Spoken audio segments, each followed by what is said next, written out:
السلام علیکم ورحمۃ اللہ وبرکاتہ۔ کلاس 9 اور 10 کے طلباء و طالبات، اسلامیات کے ہم نے 2 لیسن اپلوڈ کیے ہیں اور ان کا ہوم ورک بھی جا چکا ہے۔ آج تیسرا لیسن ہے سورۃ الانفال، آیات نمبر ہیں 20 سے 28۔ آپ سب بھی اپنے اپنی کتابیں کھولیے اور اس کو پڑھنا ضروری ہے۔ آپ اپنی کتاب میں ضرور کھول کر دیکھا کریں، کیونکہ یہ صرف آپ کا سلیبس ہی نہیں بلکہ اس کو پڑھنے کا الحمدللہ سننے کا ثواب بھی ہے۔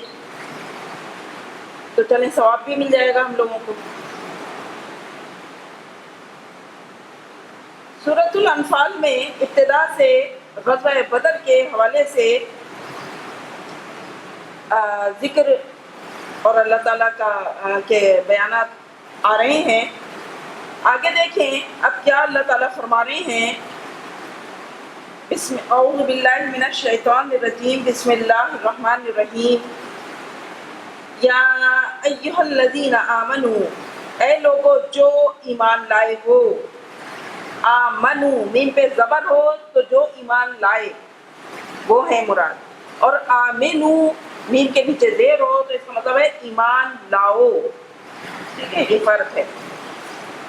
تو اے ایمان والو، اطیعوا اللہ و رسولہ، اللہ اور اس کے رسول کی اطاعت کرو، یعنی اللہ اور رسول کی ہر بات مانو۔ وَلَا تَوَلَّوْا عَنْهُ، اور اس سے روگردانی نہ کرو، منہ مت موڑو، جو کہا جائے وہ کرو۔ وَأَنْتُمْ تَسْمَعُونَ، اور تم سنتے ہو، یعنی اللہ کے احکامات، اس کا کلام جو آتا ہے وحی کے ذریعے وہ تمہیں سنایا جاتا ہے، تم سنتے ہو۔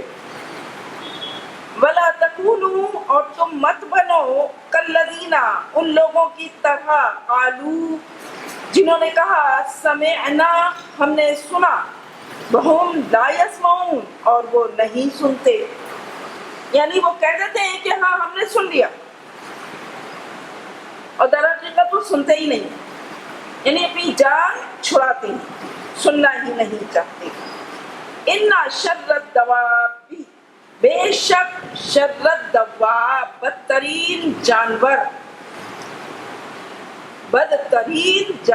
عند اللہ، اللہ کے نزدیک، الصم البکم الذین، بہرے ہیں گونگے ہیں، الذین وہ لوگ، لا یعقلون کچھ عقل بھی نہیں رکھتے، انہیں کچھ سمجھ نہیں، وہ نہیں سمجھتے۔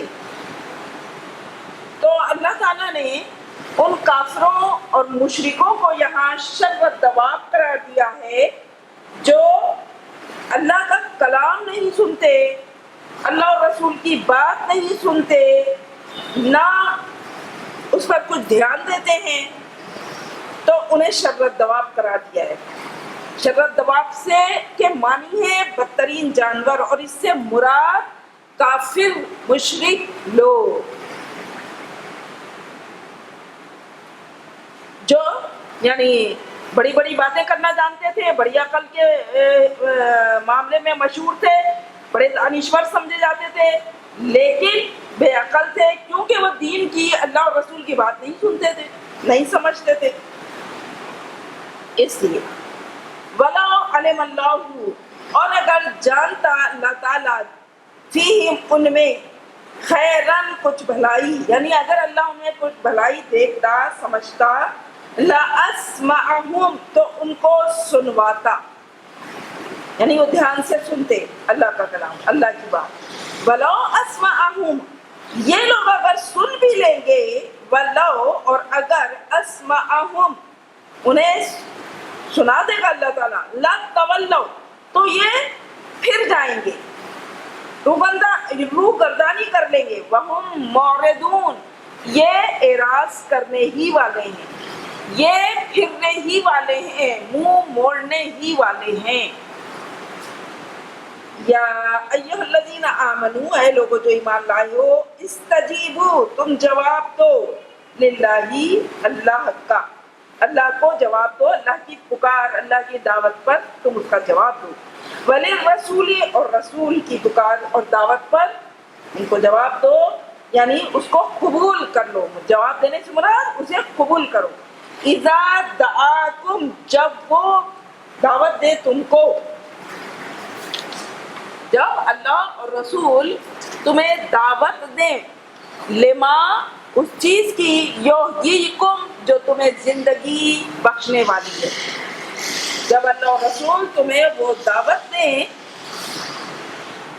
دین کی دعوت یعنی جو تمہیں زندگی بخشنے والی ہے، تو دین کو قبول کرنے والے جو ہیں انہیں ہمیشہ کی زندگی مل جاتی ہے نا.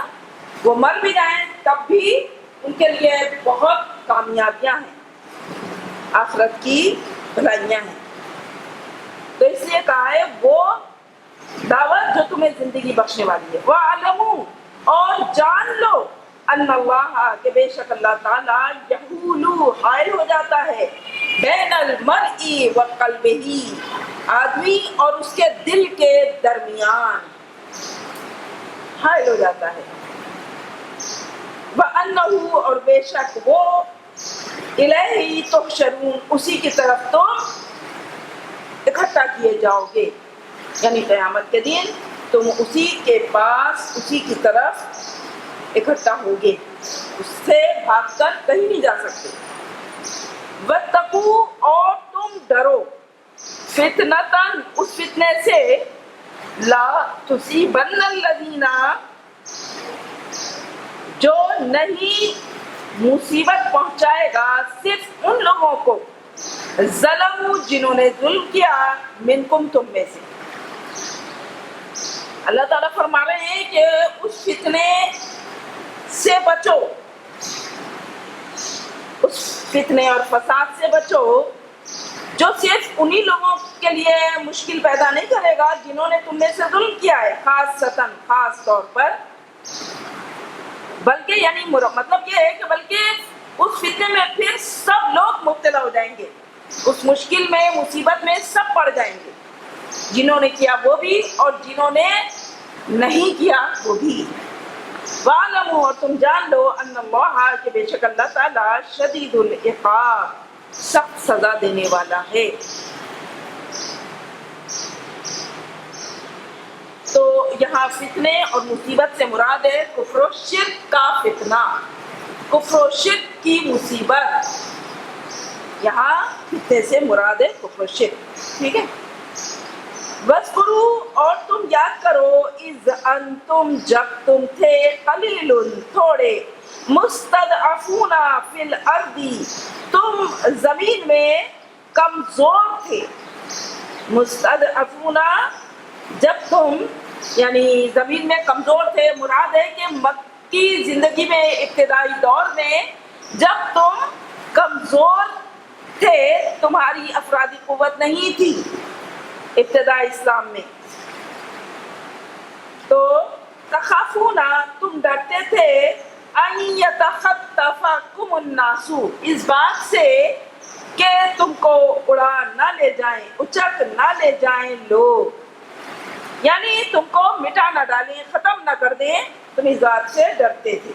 فآواکم پھر تم کو ٹھکانہ دیا، وأیدکم اور تم کو قوت بخشی، بے نصرہ اللہ نے اپنی مدد کے ذریعے، ورزقکم اور تم کو رزق دیا، من الطیبات پاکیزہ چیزوں میں سے تم کو رزق عطا فرمایا، لعلکم تشکرون تاکہ تم شکر گزار بنو، اللہ کے شکر گزار بندے بن جاؤ. اس لیے اللہ نے تم پر اپنی نعمتیں اور احسانات فرمائے. یا ایھا الذین آمنوا اے لوگو جو ایمان لائے ہو، لا تخونوا اللہ تم مت خیانت کرو اللہ کے ساتھ، والرسول اور رسول کے ساتھ. یعنی مراد ہے خیانت سے کہ تم نے جب اللہ اور رسول کو مان لیا، دعوت دین کو قبول کر لیا، تو آپ پوری طرح اللہ اور رسول کے اطاعت گزار بن کر رہو، ان کے ساتھ خیانت نہ کرو. یعنی ایسا نہ کرو کہ کچھ باتیں مان لی اور کچھ نہیں مان رہے، ایسا نہ کرو، یعنی کہو کچھ اور کرو کچھ، ایسا بھی نہ کرو، یہی خیانت ہے۔ امانات وتخونوا، اور نہ تم خیانت کرو، اماناتکم، اپنی امانتوں میں، یعنی آپس میں جو امانتیں تم کو دی جائیں اس میں بھی خیانت نہ کرو، وانتم تعلمون، اور تم جانتے ہو، یعنی تم اس بات کو سمجھتے ہو، جانتے ہو۔ وَاعْلَمُوا، اور جان رکھو، انما اموالکم واولادکم، بے شک تمہارے مال اور تمہاری اولاد، فتنتن، فتنہ ہے۔ اب یہاں فتنے سے مراد آزمائش ہے، اور اولاد اور مال جو ہے وہ انسان کے لیے واقعی آزمائش ہوتا ہے۔ وَأَنَّ اللَّهَ عِندَهُ أَجْرٌ عَظِيمٌ، اور بے شک اللہ کے پاس بہت بڑا اجر ہے۔ ہاں، کلاس 10 کے طلبہ و طالبات، اسلامیات کا تیسرا لیسن سورۃ الانفال آیات نمبر 20 سے 28 میں نے آپ کو پڑھائی اور سمجھائی ہیں۔ اب اس کا ہوم ورک ہے، جس میں آپ دیکھیں، یہ سوال نمبر 1 ہے، شر الدواب سے کیا مراد ہے؟ اس کے جواب میں یہ ہیڈنگ ڈالیے، شر الدواب، اور جواب ہے اس کے لفظی معنی ہے بدترین جانور، لیکن یہاں ایسے کافر اور مشرک لوگ مراد ہیں جو قوت گویائی ہونے کے باوجود حق بات نہیں کرتے، قوت سماعت ہونے کے باوجود حق بات نہیں سنتے، اور عقل ہونے کے باوجود انہیں دین کی باتیں سمجھ میں نہیں آتی۔ تو اللہ کے نزدیک ایسے لوگ کتنے ہی بولنے سننے والے ہوں اور عقل مند ہوں، لیکن وہ بہرے، گونگے اور بے عقل ہیں، اس لیے ان کو بدترین جانور قرار دیا ہے۔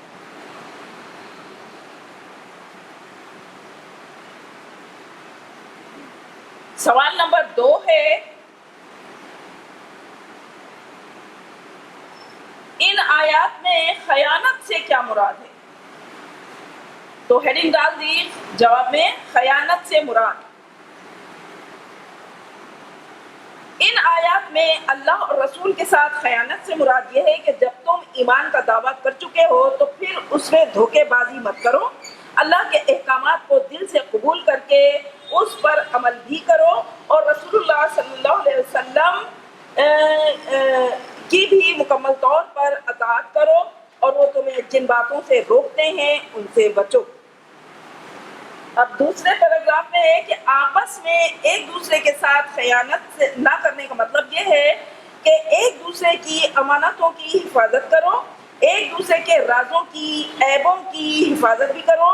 اس کے علاوہ اگر کوئی ذمہ داری اور منصب تمہیں ملے تو اس میں بھی انصاف کے مطابق اپنی ذمہ داریاں پوری کرو، یہ ہے امانت سے مراد۔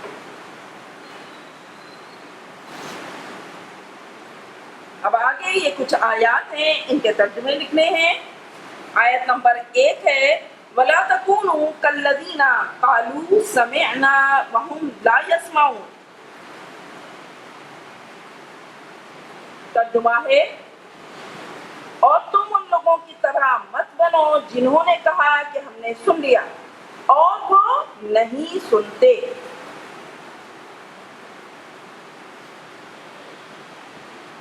آیت نمبر 2، ان شر الدواب عند اللہ الصم البکم الذین لا یعقلون۔ ترجمہ ہے، بے شک اللہ کے نزدیک بدترین جانور ہیں وہ لوگ بہرے، گونگے اور بے عقل ہیں۔ آیت نمبر 3، وَاعْلَمُوا أَنَّ اللَّهَ يَحُولُ بَيْنَ الْمَرْءِ وَقَلْبِهِ۔ ترجمہ، اور جان لو کہ بے شک اللہ تعالیٰ آدمی اور اس کے دل کے درمیان حائل ہو جاتا ہے۔ آیت نمبر 4، وَاتَّقُوا فِتْنَةً لَا تُصِيبَنَّ الَّذِينَ ظَلَمُوا مِنْكُمْ خَاصَّةً۔ ترجمہ، اور اس فتنے سے ڈرو جو بالخصوص انہی لوگوں پر واقع نہ ہوگا جنہوں نے تم میں سے ظلم کیا۔ اور آیت نمبر 5 دیکھیے، وَاعْلَمُوا أَنَّمَا أَمْوَالُكُمْ وَأَوْلَادُكُمْ فِتْنَةٌ وَأَنَّ اللَّهَ عِندَهُ أَجْرٌ عَظِيمٌ۔ ترجمہ، اور جان لو کہ بے شک تمہارے مال اور اولاد آزمائش ہیں، اور یقیناً اللہ کے پاس بہت بڑا اجر ہے۔ یہ آپ کی ایکسرسائز لیسن نمبر 3 کی پوری ہو گئی۔